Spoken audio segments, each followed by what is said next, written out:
Como escolher um nicho para chamar de meu na advocacia? Nosso papo de contratualista de hoje vai ser voltado para a prática da advocacia, mas antes de adentrarmos nesse assunto, você já sabe, inscreva-se aqui no canal, curta esse vídeo, deixe seu comentário para saber que você está gostando das aulas por aqui e mais do que isso, deixe a sua sugestão de próximo tema para continuarmos nossa conversa. Combinado? Então bora lá. Quando falamos em nicho da advocacia, nós precisamos dar um passo atrás ainda, porque estamos falando da atuação na advocacia. E a grande questão é que quando estamos na faculdade, ninguém nos fala que precisamos escolher um nicho para atuar. Pelo contrário, pelo menos na minha atuação, na minha experiência na faculdade, falavam que advogado tem que ser generalista, atuar tudo que vier, pegar tudo que vier para não perder cliente, não perder dinheiro e vai fazendo.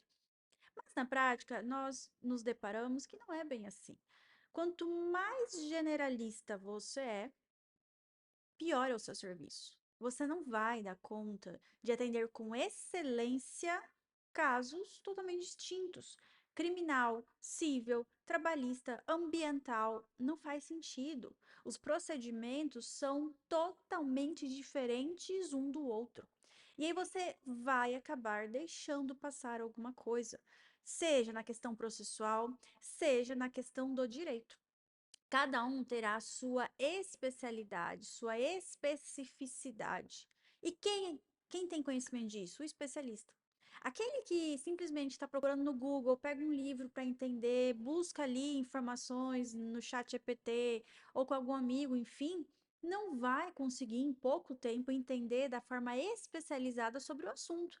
Vai conseguir aquilo que todo mundo já sabe e aqui, vejam, vai deixar passar alguma coisa que vai gerar algum problema, vai errar no procedimento, vai errar no processo, vai errar no fundamento do direito aplicável. E aí, nesse sentido, você acaba prejudicando o seu cliente e a sua reputação como advogado, como advogada.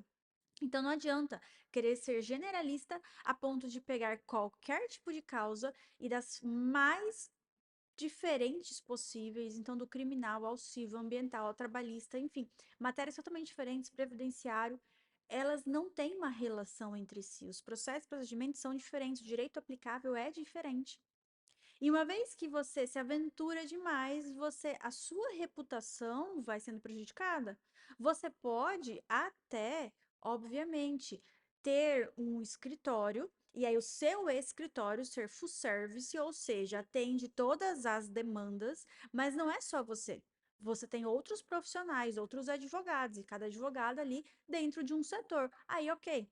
Se o seu escritório é assim, agora, você, individualmente, como profissional, precisa escolher uma área de atuação. Isso porque você precisa ter essa autoridade, ter esse domínio de um assunto. Do contrário, mesmo que você receba um dinheiro com agilidade, com rapidez, isso não dura a longo prazo. Então, esse jogo é a curto prazo. Você, obviamente, quando você sai da faculdade, não tem como você se especializar de cara. Você vai ali experimentando áreas. E isso é importante para que você vá conhecendo o que você quer. Então, vamos começar da seguinte questão. Primeiro de tudo, entenda: o jogo do generalista não é a longo prazo, é a curto prazo. Não adianta achar que você vai conseguir entender de tudo de forma especializada, porque você não vai. A longo prazo, você se prejudica e prejudica os seus clientes. Não tem como jogar o jogo do generalista a longo prazo. Mas é importante entrar nesse jogo, até porque quando você sai da faculdade, você precisa atuar de algum modo. Você não tem como simplesmente recusar a demanda porque você precisa sobreviver. Só que a grande questão é: não sei do assunto, vou procurar parceiros, vou procurar estudar para que você consiga, então, obviamente, entregar um bom resultado. E aí, nessa prática, você vai começar a ver o que você gosta. Então, vejam, quando eu saí da faculdade, eu tinha certeza, eu seria tributarista. Na minha prova da ordem, eu fiz para a matéria de tributário e eu me apaixonei naquela época em tributário. Eu falei, essa será a minha área. Quando eu comecei a atuar, eu peguei algumas demandas tributárias, etc. E eu conheci os contratos, conheci o direito contratual e eu comecei a me especializar. Na época, logo no primeiro ano da advocacia, eu ganhei uma bolsa para pós em direito contratual. Eu tinha me inscrito, eu poderia escolher dois temas, ou contratos ou tributário. Eu escolhi e na hora do sorteio eu ganhei para contratos.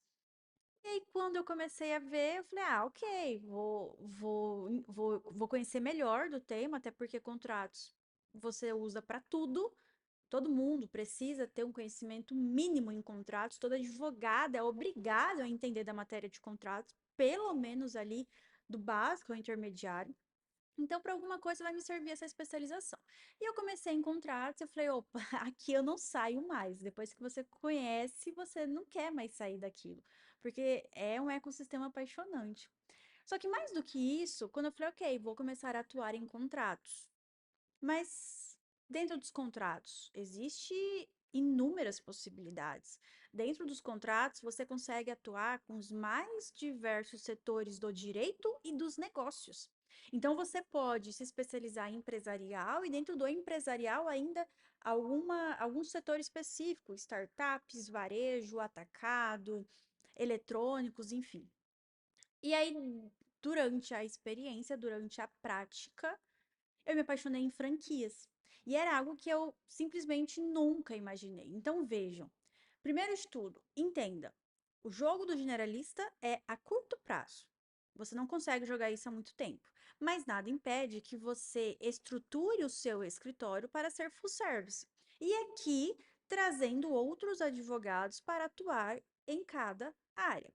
Mais do que isso, o seu escritório pode ser boutique, especializado em determinados setores, e ainda você ter parceiros estratégicos para atuar nas demandas que você não atua. Um desses você tem que escolher.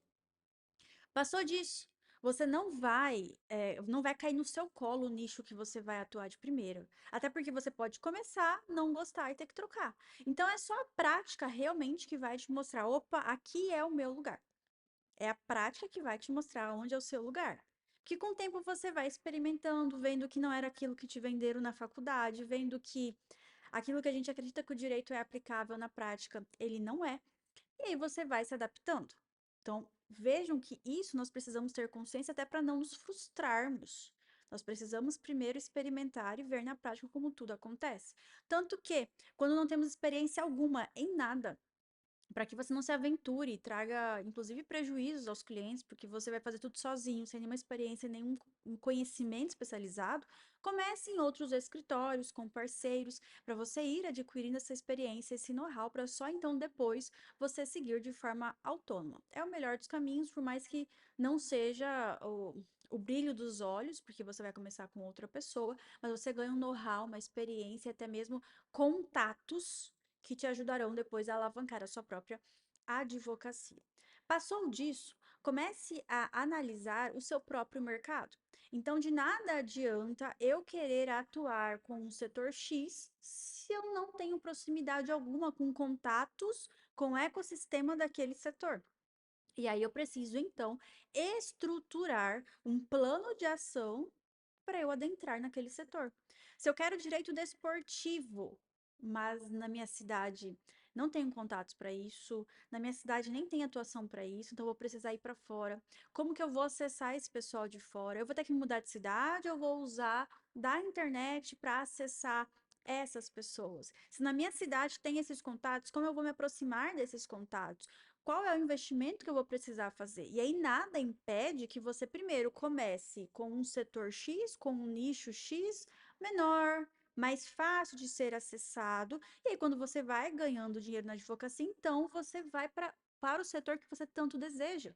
Porque em alguns casos, o setor que a gente deseja precisa de investimentos, precisa de uma mudança, precisa de algo um pouco maior que naquele início não temos ainda como alcançar.